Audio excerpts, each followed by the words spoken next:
El libro de Tobías, que se comenzó a proclamar desde el día de ayer, entra en un conjunto de grupo de libros conocidos como didácticos o vidas ejemplares. Y aquí aparece precisamente cuál debe de ser la actitud. Ya en su momento hablaremos más otros días, pero no es para ubicarnos. ¿Cuál debe ser la actitud de un judío en medio de la adversidad? Porque está ambientado en el contexto de cuando los babilonios sometieron a los israelitas. Y un israelita, ¿cómo debe vivir en el exilio? Tobías y su papá Tobit serán un referente de cómo debe llevar su vida de piedad un creyente en Dios. Pero ya en su momento abordaremos. Me voy a detener más bien en el Evangelio, un texto que seguramente pues lo hemos escuchado muchas veces, pero que siempre va a estar arrojando luz. Si ustedes se regresan un versículo antes, ahí en el capítulo 12, verso 12, dice que trataban de apresar a Jesús.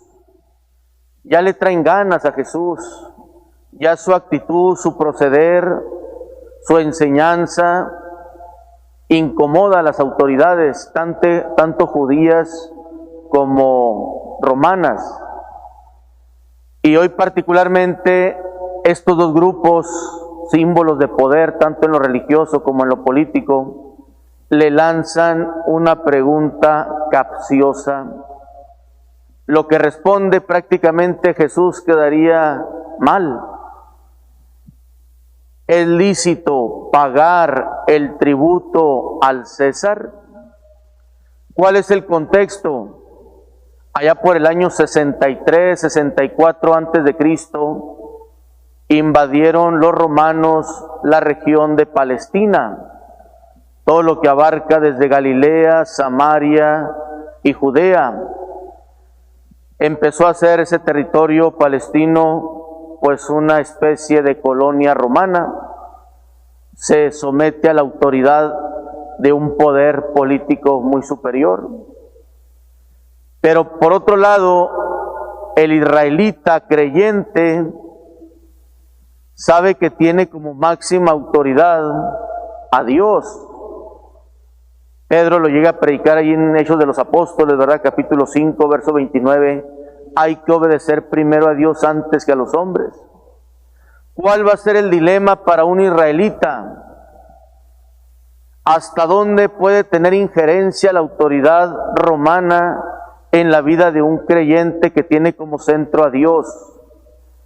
Porque en el contexto romano, pues la autoridad romana era prácticamente divinizada, y hubo ocasiones en que si no se le rendía culto y adoración al emperador, pues eran señalados como subversivos, como enemigos del César. Imaginémonos el dilema de un creyente: o le hago caso a Dios, que es el único Señor, el único Dios, o me someto a leyes absurdas que pretenden imponerme que yo le dé culto.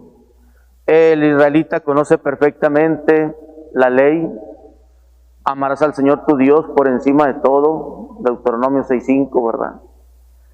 Tenían grabado en su corazón aquello del Éxodo 23, no tendrás otros dioses delante de ti, y el César se quiere presentar como una divinidad. Entonces, cuando le lanzan la pregunta a Jesús, ¿es lícito pagar el tributo al César, sí o no? Tú, como parte ciudadano de esta población, si dice Jesús que sí, lo van a señalar el común del pueblo como un colaboracionista, como si estuviera de acuerdo que una invasión extranjera tuviera sometido y aplastado a los judíos. Pero si dice que no, es un subversivo, un enemigo del César. Es ahí donde Jesús detecta lo capcioso, lo sutil y lo perverso en el que lo quieren poner de aprieto. Y aquella frasecita que va a responder Jesús, que se ha prestado a mucho manipuleo en el caso de los siglos, hay que ubicarlo. cuando les pide, aquí está una clave muy importante de interpretación, traen una moneda con la que se paga el tributo. ¿Qué esfinge? ¿Qué dice ahí? ¿Qué hay en esa moneda?